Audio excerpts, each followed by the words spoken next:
சேலத்தில் வீடு ஒன்றை மறைத்து வைக்கப்பட்டுள்ள அம்மன் சிலையை அகற்ற விடாமல் தொடர் போராட்டமானது நடைபெற்று வருகிறது. சிலையை அகற்ற வேண்டாம் என்று அங்கிருக்கக்கூடிய பெண்கள் கண்ணீர் மல்க காவல்துறையிடம் கோரிக்கை வைத்து வருகிறார்கள். போராட்டத்தில் ஈடுபட்டுள்ளவர்களுடன் வீடியோ காலில் உயரதிகாரிகள் பேச்சுவார்த்தையில் ஈடுபட்டு வருகின்றனர்.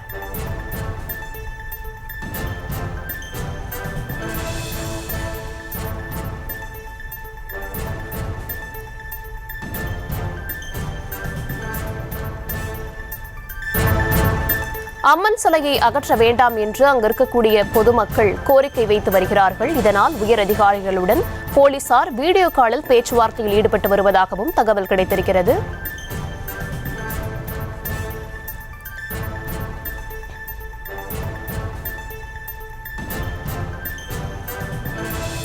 சிலையை அகற்ற வேண்டாம் என்று தொடர்ந்து பொதுமக்கள் போலீசாரிடம் கோரிக்கை வைத்து வருகிறார்கள்.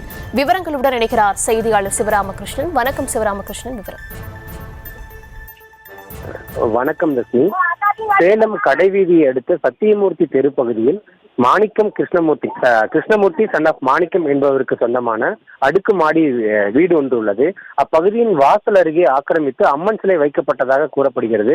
இந்நிலையில் இப்பகுதி மக்கள் அம்மன் சிலை வைத்து நீண்ட நாட்களாக வழிபட்டு வந்த நிலையில் தற்போது இந்த வீட்டிற்கு முன்பு இடைஞ்சலாக இருப்பதாகவும் அதே போன்று மாநகராட்சியின் சாக்கடை வடிகால் மேல் இந்த சிலை இருப்பதாகவும் கூறி தொடர்ந்து புகார் வந்த நிலையில் மாநகராட்சி அதிகாரிகள் தற்போது சிலையை அகற்றுவதற்கான 2 தினங்களுக்கு முன்பு நோட்டீஸ் வழங்கியுள்ளனர். இந்த நிலையில் 2 தினங்களுக்கு நோட்டீஸ் வழங்கிய போதும் அப்பகுதி மக்கள் அந்த சிலையை அகற்றவில்லை என்ற நிலையில் மாநகராட்சி அதிகாரி இன்று காவல்துறை பாதுகாப்புடன் இந்த அம்மன் சிலையை அகற்றுவதற்கான பணியில் தற்போது ஈடுபட்டு வருகின்றனர். இந்த அம்மன் சிலையை அகற்றுவதற்கு இப்பகுதி மக்கள் கடும் எதிர்ப்பு தெரிவித்ததோடு மாநகராட்சி மற்றும் காவல்துறையின் கடுமையான வாக்குவாதத்திலும் ஈடுபட்டு வருகின்றனர். குறிப்பாக இப்பகுதி மக்கள் இந்த சிலையை அகற்ற முயன்றதற்கு வந்த காவல்துறை அதிகாரி, குறிப்பாக உதவி ஆணையர் ஹரிசங்கரி மற்றும் அந்த ஹரிசங்கரியான தலைமையிலான காவல்துறையுடன் கடுமையாக சிலையை அகற்ற வேண்டாம் எனவும் கெஞ்சியையும் கேட்டு வருகின்றனர். அதே போன்று இந்த சிலையை அகற்றும் பணியினையும் அதேபோல் காவல்துறை மற்றும் மாநகராட்சி பேச்சுவார்த்தை நடத்துவதையும் சேலம் மாநகர காவல்துறை துணை ஆணையர் வேல்முருகன் அவர்கள் வீடியோ கால் மூலம் இதனை பார்வையிட்டும் அதே போன்று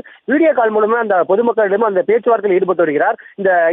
இந்த நிலையில் இந்த பேச்சுவார்த்தை தொடர்ந்து நீடித்துக் கொண்டிருக்க சூழ்நிலையில் இப்பகுதி பெண்கள் தொடர்ந்து இந்த சிலையை அகற்ற வேண்டாம் என கோரிக்கை வைத்தவர்களில் திடீரென அப்பகுதி மக்கள் மறைத்து வைத்திருந்த மண்ணெண்ணெயை ஊற்றி தற்கொலைக்கு முயன்றனர். அப்போது சுதாரித்துக் கொண்ட காவல்துறை உடனடியாக பெண்கள் மீது தண்ணீரை ஊற்றி இந்த தற்கொலைக்கு முயற்சியும் தடுத்துள்ளனர். தொடர்ந்து இந்த சிலையை அகற்றக்கூடாது என இந்த பொதுமக்கள் காவல்துறையினரும் மாநகராட்சி அதிகாரிகளும் வாக்குவாதத்திலும் இந்த தொடர்ந்து நீடித்து வருகிறது. இந்த மாநகராட்சி அதிகாரி அதேபோல் உயர் அதிகாரிகள் இந்த சம்பவ இடத்திற்கு வருவதற்காகவும், அதாவது குறிப்பாக இந்த காவல்துறை துணை ஆணையர் வேல்முருகன் இன்னும் சற்று நேரத்தில் நேரடியாக வந்து பகுதி மக்களிடம் இந்த பேச்சுவார்த்தையில் ஈடுபட உள்ளதாகவும் தகவல் வெளியாகியுள்ளது.